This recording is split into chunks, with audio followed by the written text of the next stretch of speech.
Summary of The Old Man and the Sea by Ernest Hemingway. An elderly fisherman called Santiago, who is widowed, has been trying to catch fish off the coast of Cuba, close to Havana, for the past 84 days without success. Their student, Manolin, has been told by his parents to find a luckier job, but Manolin still helps Santiago launch and recover his boat from the ocean every day. Manolin takes care of Santiago, the old man, by giving him food and clothes. In return, Santiago tells Manolin stories about famous baseball players and fishing in a boat off of Africa when he was younger. Santiago dreams every night that he is on the beach in Africa with lions. Manolin's family lives up the road, and Santiago walks there early every morning to wake him up for work. He helps Santiago get his boat out into the water in the morning of the 85th day. Since it's been a week, Santiago has been trying to catch fish in a deep well. He chooses to try his luck farther out. He finally gets a 10-pound tuna in the early afternoon and decides that it will be his meal for the day. Soon after, Santiago feels his line pull hard and checks to see what's wrong. A big marlin has caught his hook. But Santiago can't catch the marlin because it's too big. Spain's boat is getting farther away from land because of the marlin. As the sun goes down, Santiago starts to feel like he knows the marlin better. He feels sorry for the fish, maybe even loves it, but he still plans to kill it. He cuts all of his other lines so that nothing gets in the way of his big catch. On Santiago's second day at sea, as the sun comes up, the marlin suddenly surges, pulling the line tight and cutting his hand. He is taking care of his hand when the marlin jumps out of the water. Santiago can see that it is much bigger than any marlin he has ever seen or caught by himself. He has to do everything he can to hold on to the line so the marlin doesn't get away from the boat. He prays that he can catch the marlin and thinks about what his hero Joe DiMaggio would do if he were in Santiago's shoes.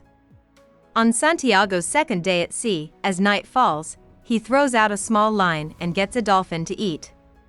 He sleeps for a while, but the marlin's crazy jumping wakes him up.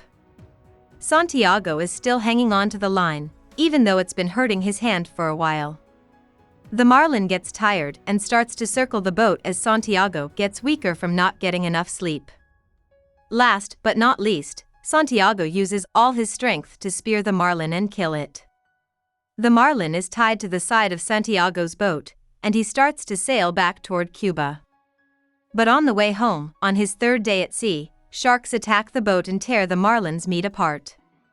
Even though Santiago fights very hard and kills or scares off most of the sharks, they still eat all the marlin's meat in the end. When Santiago pulls into the port, everyone is already asleep. It's hard for Santiago to take his mast back to his shack, so the marlin's skeleton stays in the harbor tied to his boat. Santiago is asleep in his shack when Manolin wakes up the next morning. Manolin is so happy to see Santiago, but he starts to cry when he sees the cuts on his hands. He walks past the group of fishermen who are amazed by the marlin's huge skeleton on his way to get Santiago coffee.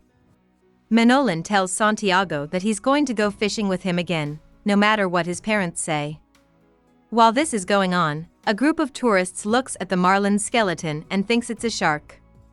Santiago, on the other hand, falls back to sleep while Manolin watches and dreams of lions. About the author. Hemingway grew up in a suburb of Chicago and spent the summers in rural Michigan with his family.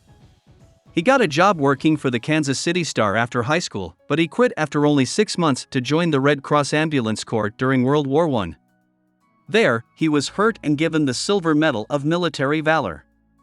He then moved to Ontario and Chicago, where he met Hadley Richardson, the woman who would become his first wife. They moved to Paris in 1921, and that's where he met F. Scott Fitzgerald and other American writers from the lost generation who had left their home country. After his first book, The Sun Also Rises, came out in 1926, Hemingway got a divorce from Hadley, married Pauline Pfeiffer, who was born in Arkansas, and moved to Florida. In 1928, Hemingway's father killed himself by shooting himself.